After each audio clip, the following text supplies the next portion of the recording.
This is Ramchandra Rao working as a assistant professor in Chalapati Institute of Engineering and Technology. Now today I will give the lecture on structure of a DBMS or architecture of a DBMS. Yes, that's the DBMS design depends upon its architecture.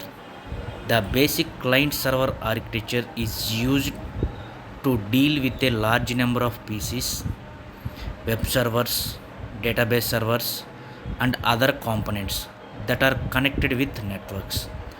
So actually, that's the most of the architectures other than client server architectures. Those are to be deal with the large number of PCs.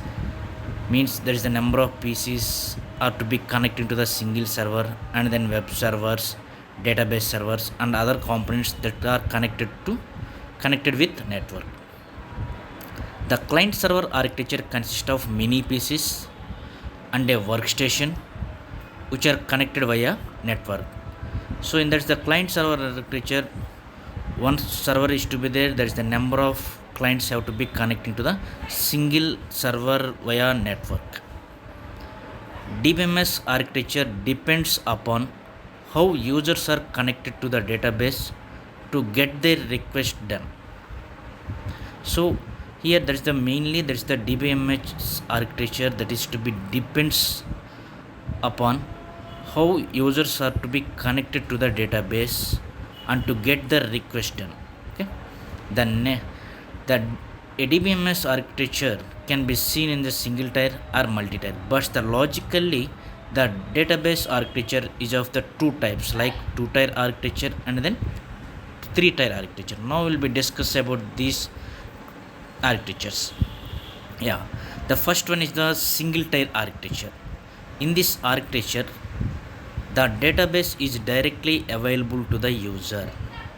Okay, it means that the user can directly sit on the DBMS and uses it.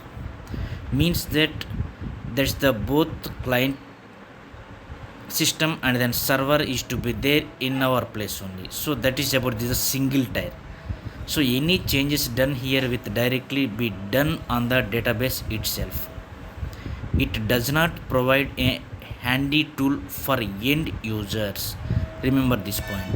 Means that here we have to be do that's the work in our own database server. Okay.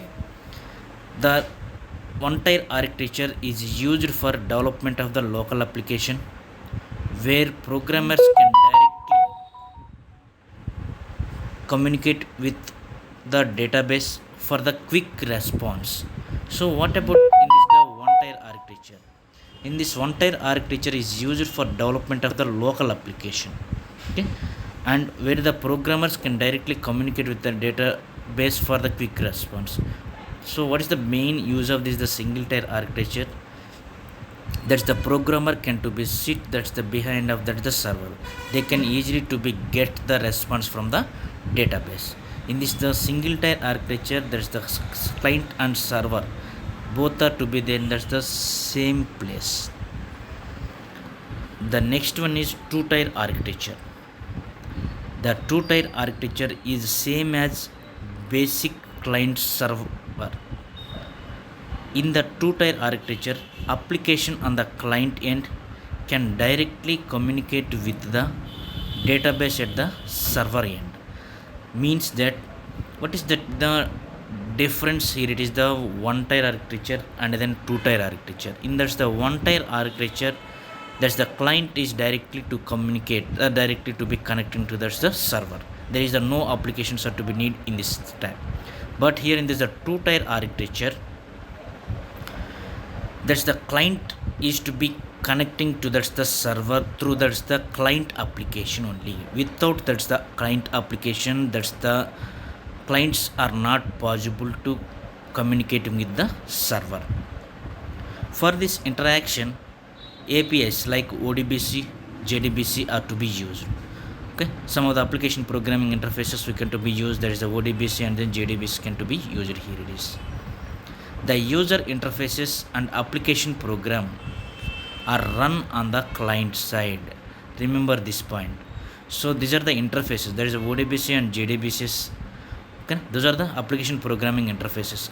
So those interfaces and application program are run on the client side only. See this architecture. In this the architecture both, that's the application program. This is the application gentlemen. Here the application program. That's the application program we have to be run on, that's the client side only. By using of that's the application, that's the clients can to be connecting to that's the server.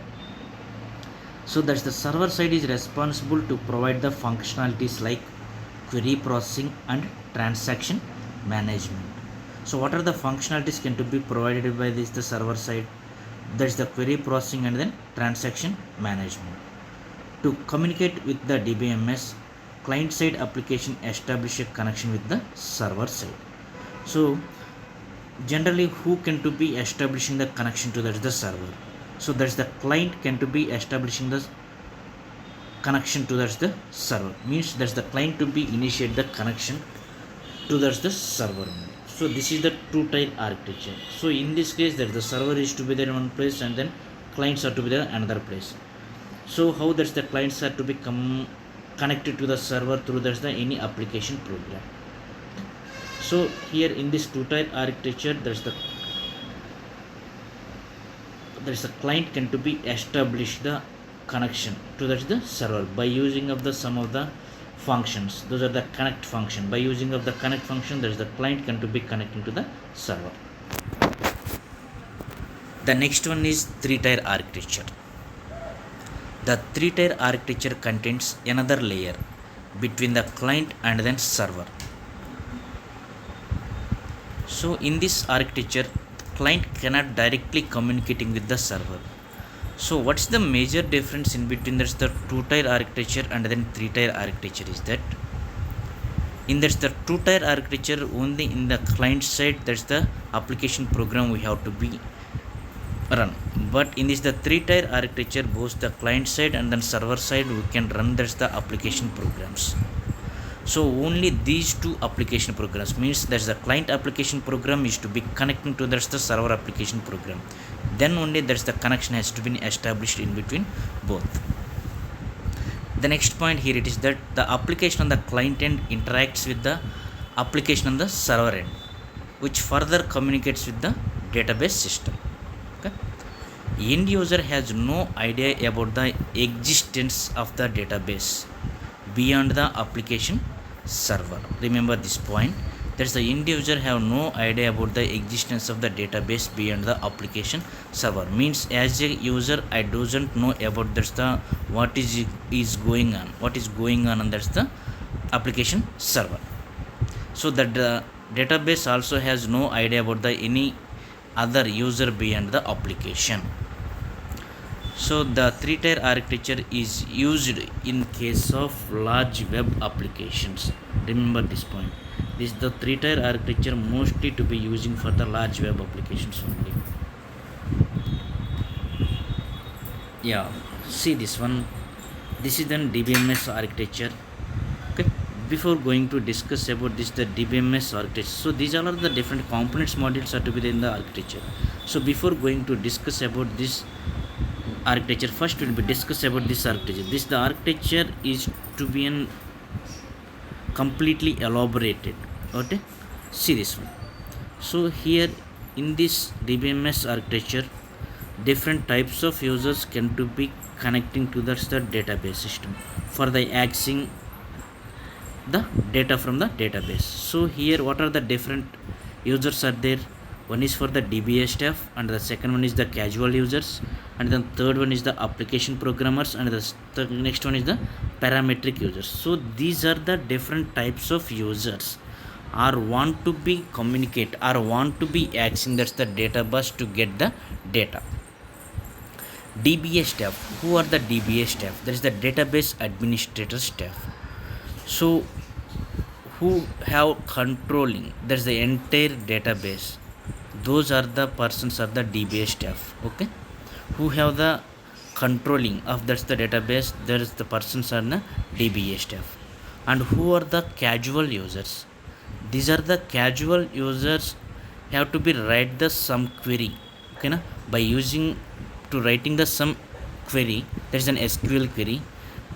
by using of that SQL query they can to be access the data from the database. The next one is the application programmers. Who are the application programmers? Whose users can write their own application programs to access the data from the database. Okay, whose users can write their own application programs to access or to connect the database. Those users are the application programmers. The next one is the parametric users. Who are the parametric users? Already built-in application. Who can to be used the built-in application? Those users are called as an parametric users. So these are the different types of users can to be accessing the database, or these are the different types of users can to be connect to the database in the different ways. Now we'll be discuss about the DBA staff. Okay, this the database administrators can have that's the complete control of this the database system. So how they can to be having this control? Okay, now here see this one. In the DBA staff can to be using the DDL statements. What are the different DDL statements? Those are the create command, drop command, alter command, rename command. These all are the different DDL statements. By using of those DDL statements, they can to be creating the databases. Okay. When he can to be writing that's the DDL statement. For example, he want to be write the creation of the database. Okay, creation of the database table. So when he had to be writing that's the syntax, that's the syntax, that's the DDL statement is to be correct or not, that is to be compiled. Okay na, that's the error checking is to be done by that's the DDL compiler. When that's the error checking is to be completed, then the structure means that's the outlet can to be stored into this the system catalog or data dictionary. And also that's the DBA staff can give the privileges to the all the users. Means we know about the different privileged commands. Those are the grant command and then revoke command. By using of these two commands, the DBA staff can to be give that's the permission to that's the users to accessing the database and to get back the permission from the user. Okay, so that's the DBA staff to give the permissions to users to accessing of the database, means give the authorizations to the all the users by using of the privileged commands that is to be given by the DBA staff. The next one is casual users. The casual users having the some knowledge about the querying knowledge, so that's why he can to be write the some query. Okay, he can to be writing that's the query, that is the query is in that is he can to be using the DML commands, that is the select command, insert command, and then delete command or update command. He can to be using those DML commands, he can to be accessing that's the data from the database. So when he can to be write the interactive query, the query compiler to checking that's the query is to be correct or not for the error checking. So when that's the query is to be incorrect, that's the query optimizer to check that's the table or that's the statements or that's the databases are to be available in that's the tables are to be available in the database or not. So that's the query optimizer to checking in that's the system catalog or data dictionary. Okay, so after that, that's the casual users can access that's the data from the database. The next one is the application programmers. Who are the application programmers? So who can to be write their own application programs to access or to connect the database? Those are the application programmers. So here must and should to be remember that that's the different application programmers can to be write the application into the different languages. For example, that's the C language or whatever. In that's the application program, at the time of the application program, he can to be using some SQL statements for the accessing the database. That is the some user interfaces can to be used, okay, for accessing the database. So here the pre-compiler to separate the host language compiler and then DML compiler. So what is the use for this the pre-compiler? So when that's the application programmer to write the application code, in that's the application code can consist of, that's the host language, that's the either the C language or Java, whatever, that is the host language. Mean that's the code can to be contained, that's the some SQL statements also. Okay, so that's the pre-compiler to separate the host language and then SQL statements. So that's the SQL statements to be compiled by the DML compiler, and then host language compiler to be compiling, that's the host language statements can to be compiled. Is there any errors is to be occur or not, that can to be compiled by these two compilers, and after that, that's the application is to be done. So that is a compiled transaction. Without any error, then the compiled that's the one application has to be evolved. So by using of that application, that's the application programmers can to be communicating with the database.